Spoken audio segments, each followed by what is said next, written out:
ये आंकड़ा याद रखना, 40,000 किलोमीटर से ज्यादा रेल लाइन का इलेक्ट्रिफिकेशन कर देता है। दुनिया को भी भारत के पावर का एहसास होता है, उनको लगता है देश बदल रहा है।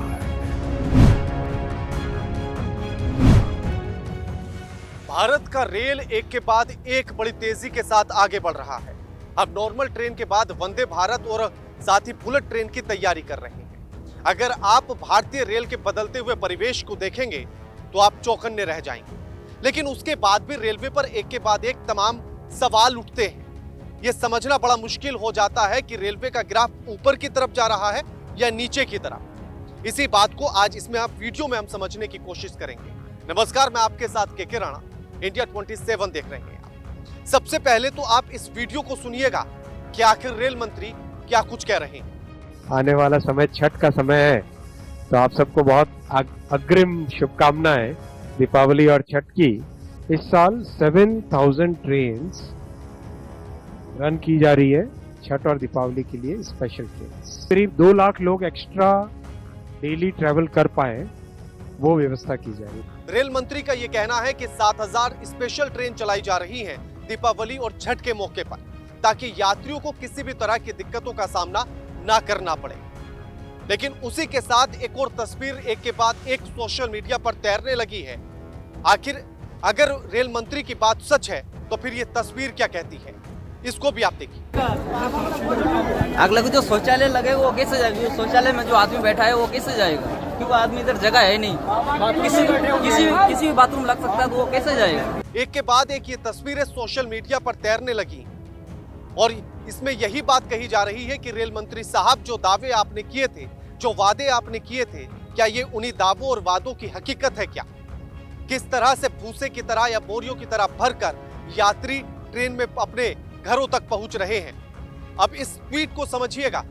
इसमें लिखा गया है कि ये लोकल ट्रेन पटना से गया के लिए चलती है और इस ट्रेन की स्थिति भी ऐसी है कि लोग दरवाजों पर और खिड़कियों पर लटक कर अपनी यात्रा करने के लिए मजबूर हैं। एक के बाद एक आपको हम तमाम ये ट्वीट्स दिखाएंगे जिनमें ये तमाम बातों का जो दावा है वो किया जा रहा है और इसमें इसकी सच्चाई क्या है उसको भी समझने की कोशिश करेंगे। और ये देखिएगा कि अनिल एक पत्रकार है, स्वतंत्र पत्रकार, और उन्होंने ट्वीट किया और ट्वीट करते हुए वो ये लिखते हैं कि सरकार एसी वाली वंदे भारत ट्रेन चलवा रही है।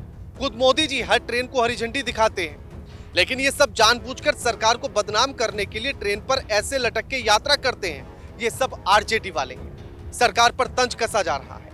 और उसी के साथ आप ये तस्वीर देखिएगा कि जब खिड़की और दरवाजों पर लोग लटक कर यात्रा करने के लिए मजबूर हैं। इसी के साथ एक और तस्वीर देखिएगा जो भानु भारतीया ने की है।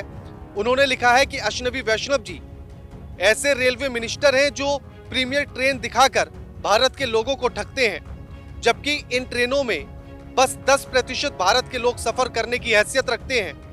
अम्रपाली एक्सप्रेस की स्थिति देखिए, जो बिहार के कटिहार से अमृतसर जाती है। गुजरात बुलेट ट्रेन, बिहार के ट्रेनों का यह हाल है। और इसमें भी तस्वीरें देखिएगा कि ट्रेन के भीतर की जो तस्वीर है वो कितनी भयावह है। भीड़ एक के ऊपर एक चढ़ने के लिए तैयार है। एक तिनका भर रखने की भी जगह इस ट्रेन के भीतर नजर नहीं आती है। फिर आखिर वो ट्रेनें कहां से आती हैं जिनका उद्घाटन किया जाता है और जिन्हें बेहतरीन और खूबसूरती के तौर पर पेश किया जाता है? कांग्रेस पार्टी ने भी इसी को लेकर ट्वीट किया है। और उससे पहले एक और चीज देखिएगा, हंसराज मीना है, उन्होंने ट्वीट किया है कि जनता को सच बताने का दायित्व मीडिया का है, लेकिन मजबूरी में आज हमें रेलवे की बदहाल स्थिति उजागर करनी पड़ रही है। सुविधा में कमी, सुरक्षा की अनदेखी और बढ़ते किराए के बीच जनता की आवाज कौन सुनेगा?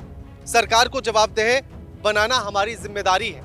और इसी के साथ उन्होंने प्रधानमंत्री मोदी का एक पुराना बयान और साथ में नीचे जो तस्वीरें हम आपको दिखा रहे हैं कि किस तरह से प्लेटफॉर्म पर जबरदस्त भीड़ है, उस भीड़ की फोटो को लगाकर एक वीडियो ये पोस्ट की है जिसमें प्रधानमंत्री क्या बोल रहे हैं, ये सुनिए। मैंने तो बचपन रेलवे प्लेटफॉर्म पर बिताया है और आज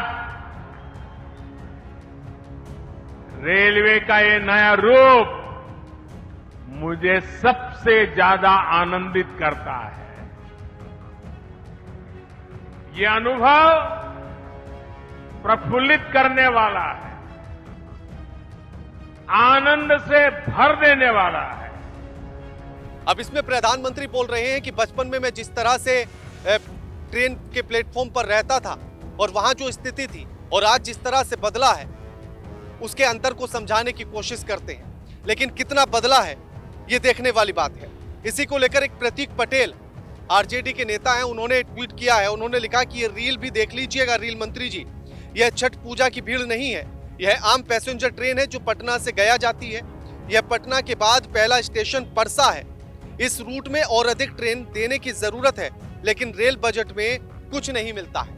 अब इसकी स्थिति भी देखिए, वही स्थिति है जो लोग ट्रेन की खिड़की और दरवाजों पर लटक कर सफर कर रहे हैं। इसी के बीच में कांग्रेस की तरफ से भी जो है श्रीनिवास ने जो है ट्वीट किया और उन्होंने लिखा कि वो 7000 ट्रेनें आखिर कहां हैं, इस रील में नजर आती हैं क्या?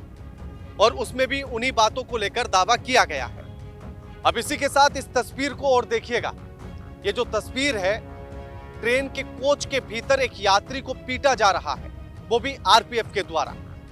इसकी गलती सिर्फ इतनी थी कि इस व्यक्ति ने शिकायत कर दी थी कि एसी कोच में एसी नहीं चल रहा है। तो क्या अब ये शिकायत करना भी गुनाह हो गया है? डिपार्टमेंट गलत कर रहे हैं आप लोग। ये आप लोग आरपीएफ डिपार्टमेंट बिल्कुल गलत कर रही है आप लोग। हाँ, नहीं बिल्कुल गलत कर रहे हैं, गुंडाई है ये। पब्लिक जागो, पब्लिक। अरे एसी चालू का कंप्लेंट किया कि आप लोग पूरा डिपार्टमेंट साथ हो गए। अगर किराए का बढ़ता हुआ आप दाम देखेंगे तो आप चौंक जाएंगे, लेकिन सुविधाओं के नाम पर शून्य के सिवा और कुछ नहीं मिलता। अनंत पांडे इस यात्री का नाम है। उसने बताया कि शनिवार को चारबाग रेलवे स्टेशन पर यह घटना घटी। वो पटना से कोटा के लिए इस ट्रेन में बैठा था, लेकिन जैसे ही उसने देखा कि एसी नहीं चल रही है, उसने पहले तो सोशल मीडिया पर जो डीआरएम है उनको पोस्ट किया, उनको टैग करते हुए। सचिंद्र मोहन शर्मा को इंटरनेट पर सोशल मीडिया पर टैग करते हुए वो लिखते हैं और वो कहते हैं कि एसी कोच में एसी नहीं चल रहा है, उसका निवारण कराया जाए। उसके बाद भी कोई भी किसी भी तरह की उनको सुविधा नहीं मिलती है और एसी ठीक नहीं होता है। उसके बाद सारे यात्री गुस्सा हो जाते हैं और उसके बाद ट्रेन की चैन खींच दी जाती है।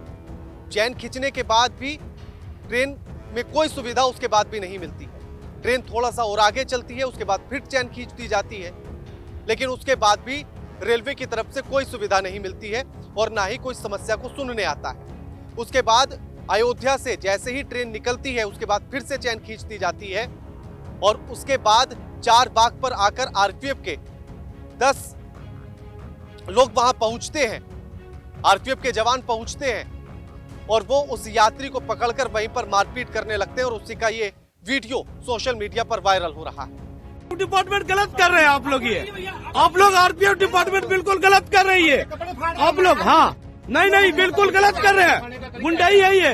पब्लिक जागो, पब्लिक। अरे एसी चालू का कंप्लेंट किया कि आप लोग पूरा डिपार्टमेंट साथ हो गए। उसमें ये बताया जाता है कि आरपीएफ के एक्ट में चैन पुलिंग करना एक अपराध है। तो अब सरकार से बड़ा सवाल ये है कि आखिर एसी कोच में एसी ना चलना, जिसका पैसा यात्री से सरकार ने ले लिया है, रेलवे ने ले लिया है, वो अपराध कब घोषित होगा? उस अपराध को कौन इस अपराध को अपराध की श्रेणी में लेकर आएगा? ये अपने आप में सबसे बड़ा सवाल है। अब इसके बाद इस बात को आप समझ सकते हैं कि रेल आखिर क्या ऊपर की तरफ इसका ग्राफ जा रहा है, आधुनिक हो रही है या नहीं हो रही, या ग्राफ नीचे की तरफ जा रहा है? कमेंट बॉक्स में कमेंट करके जरूर बताइए।